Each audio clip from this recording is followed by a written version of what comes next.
Do you have a vision from God that is clear as a bell? However, every time that you try to carry this thing out, you get nothing but closed doors. Or worse, you get complete radio silence. The rejection just keeps piling up like unwanted bills, and the opportunities that seem like these divine, godly things seem to disappear way faster than your own confidence. So maybe at this point you just think, you know what, I've lost it. Either I'm a little crazy or I'm just not hearing from God. Basically just been talking to yourself this entire time.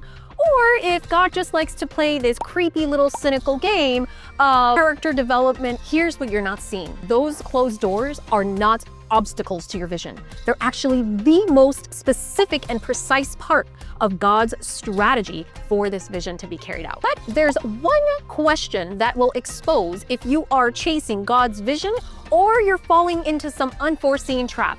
And 95% of people get this catastrophically wrong. What I'm about to share with you is either going to completely disturb the way that you see God's process, or it's actually going to liberate you out of a cycle that keeps very gifted people incredibly stuck. So let's address what you're thinking, but not asking.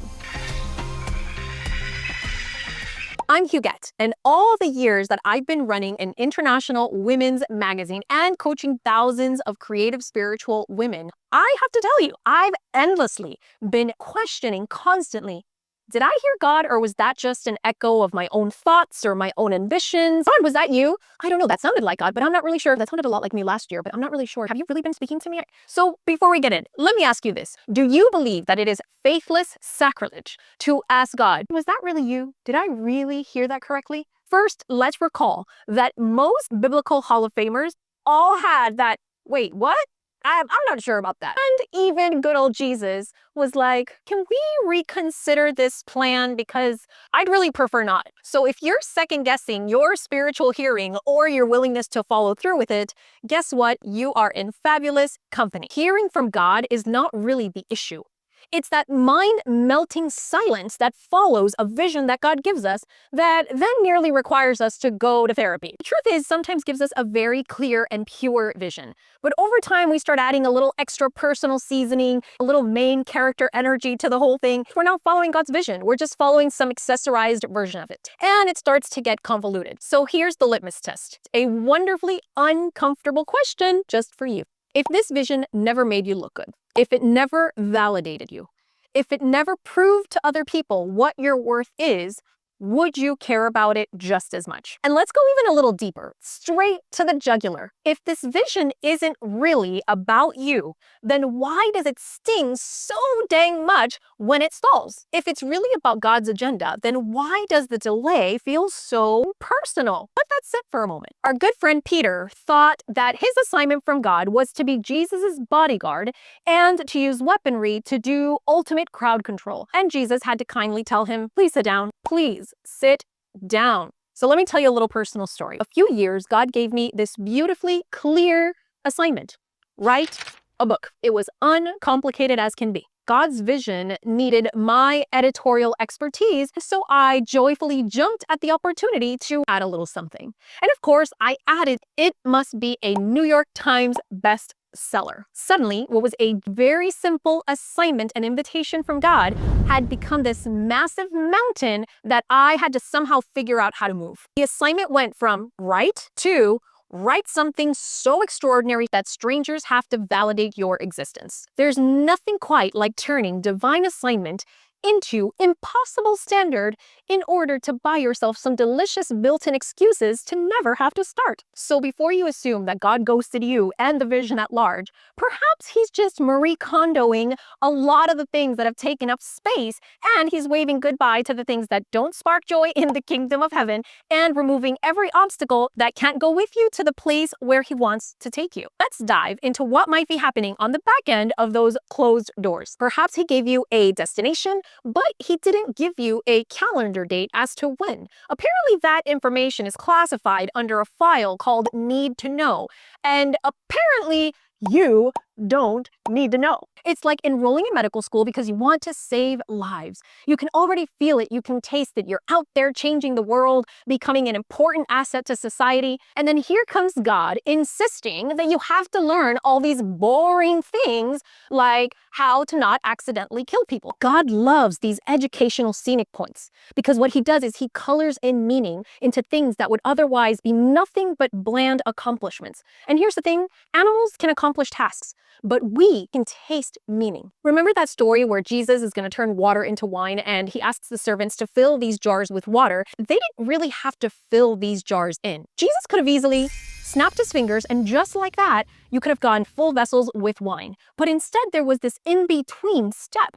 There was this seemingly illogical middle step. Now, why would Jesus do this? It's often in that collaborative middle step that we want to skip that we actually partake and contribute to a miracle that God wants to do. Habakkuk 2:3 reads, "Though it linger, wait for it. It will certainly come and will not delay." But here's what really messes us up. We get divine visions with very human impatience. You might have a calling without an actual calendar date.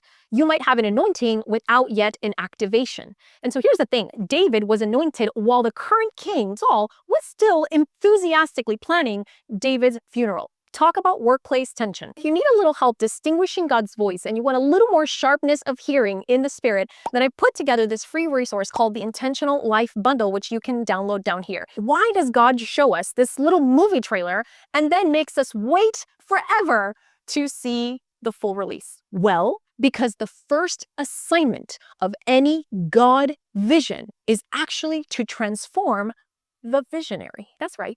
You right there.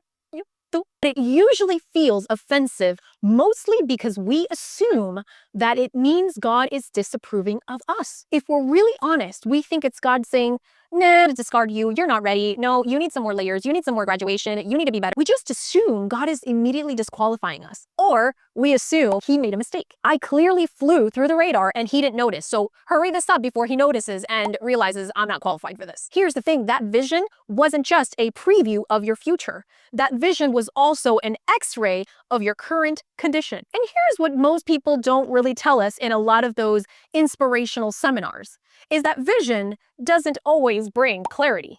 Vision often brings a major identity crisis. Here's why. So it turns out that when God gives you a vision, it typically destabilizes your current sense of identity. And your subconscious mind is all of a sudden going to start trying to sabotage anything that it doesn't recognize or anything that doesn't match your current sense of identity. It will immediately start to kick back any opportunity that threatens or that doesn't match who it thinks you are. So when you're holding two conflicting thoughts together, your brain actually experiences psychological tension. And so sometimes those closed doors actually aren't external.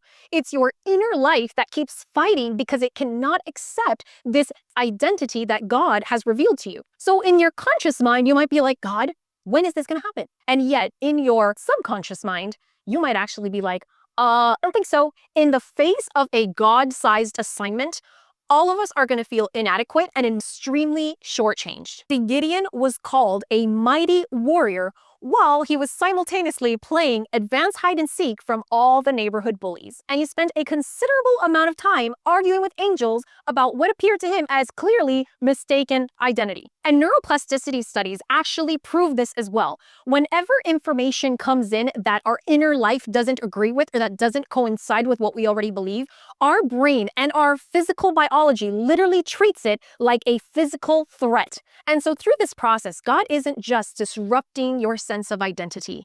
He is also debugging generational issues of corrupt coding that has been going on for decades in your life. Most of the visions that he gives us are connected to our personal life in some way or another, whether positive or negative. Think about all the things that you're passionate about or the things that you have an inclination toward. For example, my quest to teach women how to live radically delicious, joyful lives stemmed from a really long journey in childhood when I didn't actually know how to access happiness. And this was way before knowing God.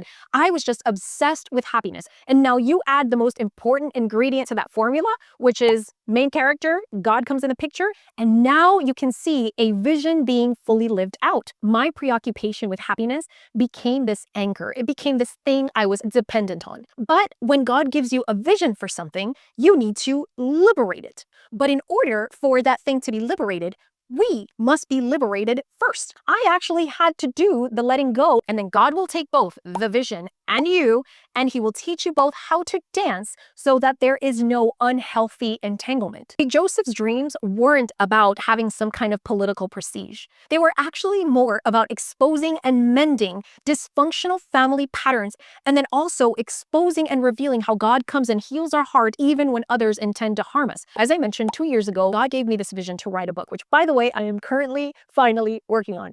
But when God gave me this vision, all of a sudden, 2 months later, he asks me to go on this sort of personal life retreat with him. Ending date, TBD.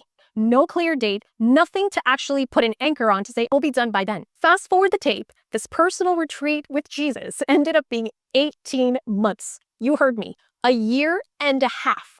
No typical work that I'm normally doing. There was a small caveat of continuing to coach a few of the ladies that I had already been coaching at that point, but no new clients, no launching anything, just stand still. But here's what happened during that time. God began to really bring to the surface all of these issues, all of these hurts, all of these patterns that were basically running my life and the ways that I would operate in certain things. It was so clear where that was coming from. And so God began to literally ransack all of those neatly placed things that to me felt foundational. God was like, there's absolutely no way we're going to build anything on this. I started to notice that there were a lot of things that felt lighter inside of me. And I'm like, I really sense tangibly that God is doing something here.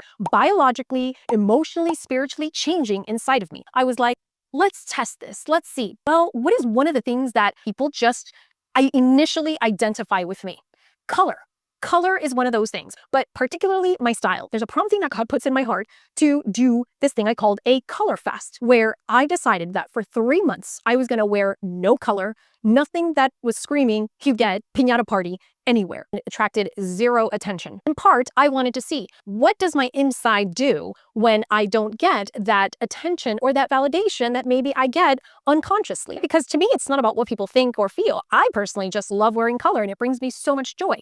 But I wondered what would happen to my sense of identity if nobody acknowledged that, or if nobody even saw me. And the results were astounding. I'll tell you more about that in a different video, but all that to say, God was basically dismantling my sense of identity, but also areas of competence. He was breaking down all of these things that at some point I believed were foundational, but were actually corrosive and contaminating the vision that he gave me. See, you're not just waiting for specific doors to open, you're also waiting for people too. Let me explain. There might be somebody that you're waiting on a yes from, and that person is currently enrolled in God's basic how to recognize good ideas from people you don't know or understand yet. 101. See, Noah had to wait for people to be born and to grow up before they can help him build his ark. When he got the vision, his children didn't even exist. Abraham's vision of nations required Isaac to be born, Isaac to be taken care of so that there are no accidental sacrifices happening, for him to get married and then to make babies. That was a 25-year process of waiting for another human to be developed. Sometimes God stops speaking, not because he's absent, but because he knows very well that you've actually heard him correctly and that you are going to proceed without constant updates needed. The silence reveals what you actually believe and what you're trusting when no one is watching, when no one is applauding, and no one is providing some kind of encouraging commentary on your life. Get this. After Ishmael was born, God didn't say a word to Abraham for 13 years. Talk about what feels like passive-aggressive attitude. And when God finally broke the silence, it was as if nothing had happened. And sometimes what we're experiencing is not even silence at all. What happens when you start to walk in divine alignment? Opposition starts to send some crazy reinforcements. Those closed doors are not rejection, they're actually turbulence, just like before you break the sound barrier as in aircrafts. The closer they get to the crossing that sound barrier, the more the cockpit shakes. See, God doesn't operate in excitement and hype. He works through the quiet, hidden obedience of our day-to-day life. But there's two little things that I often don't hear many people talking about. The first one is that you might get bored of this vision over time. And the second thing is that you might get really freaked out once you've taken the first or second step. So let's start with the boredom piece. What happens when you've been carrying this thing out or you've been living in it and you kind of feel bored? Do they get that dopamine hit of designing, right? You're designing something and you're like in the flow, you love it. Normally by the time it's time to deploy whatever it is that you created, you are entirely done with it. So let me give you this example, and I'm going to reference somebody that you will hear me talk about a whole freaking lot because I love Lenny Kravitz, not romantically or anything weird like that, but I just love Lenny. I've loved Lenny since I was like 11 or 12 years old. Turns out he actually loves Jesus too. But the point is, a few months ago, Lenny was in Vegas and Eric and I went to go see his concert for the latest album, Blue Electric Light. The whole thing felt magical and spectacular in every way, and then was going internationally. Then he was doing a whole Europe tour and Australia, and then he was coming back to the US again. So we went to the concert. I was like, oh my gosh, I want to see the rest of his tour. And I would see the same thing, same band, the same outfits, the same music, the same setup. To me, this was such a magnificent sensory experience. Lenny and his band are doing this multiple times a week for a year and a half, every single day doing the same thing over and over. And you settle in that boredom thinking, I've already sang this song, or I've already designed this thing, I just don't want to look at it anymore, I just want to move on and to the next thing. You might actually be hindering somebody who was supposed to be on the receiving end of that thing, which you now think it's commonplace. It's like brushing my teeth in the morning. I don't care for it, right? We should brush our teeth in the morning. Now let's talk about that second point. What if you are just completely scared? You've done that first step. Now I have to launch it. Now I have to tell people about it. Now I have to go sell the thing. As an employee of Jesus Co., you are nothing but a conduit between two realms. You don't suddenly transform into some merchant hawking a bunch of random stuff into the marketplace. There's no desperate scrambling of having to go around convincing people to get something that they don't want. The provision is guaranteed in your assignment, just like a salary is guaranteed in employment. If you depersonalize the work and actually approach it more as service rather than personal validation, you may attain significantly way more satisfaction and way less worry. Where do we go from here? Well, first, you want to make sure to go back to the original vision that God gave you. You want to review this vision as if you were Inspector Gadget, looking at every single piece of clue, every prophetic word, before all the muck, before all the stuff that came to just add weight to it. What was that original vision? Identify it, write it down, make it clear. Second, if you're honestly confused or unsure and not just practicing your well-rehearsed self-doubt, then you want to make sure to ask God for a confirmation, which he has no problem providing. See, again, God knows the heart. And so when he knows that we're genuinely a little bit confused or we might have derailed at some point, he has no problem giving us confirmation. But I will tell you, make it specific. And more often than not, we don't ask God for confirmations because we're afraid that either he's going to answer something we don't want or that he's not going to answer at all. Recently, I was wrestling with this initiative that I've been running for about a year and a half, but I don't know if I have the bandwidth for this. And there are other things that I feel God is like, yes, 100% green light on this. This was more like yellow light. There was also a little bit of fear because this initiative did bring in some financial resources that I was like, well, this is kind of nice. So while I did want to let it go, there were parts of me that didn't. And those parts that didn't kept me from coming straight forward and asking God, yes or no.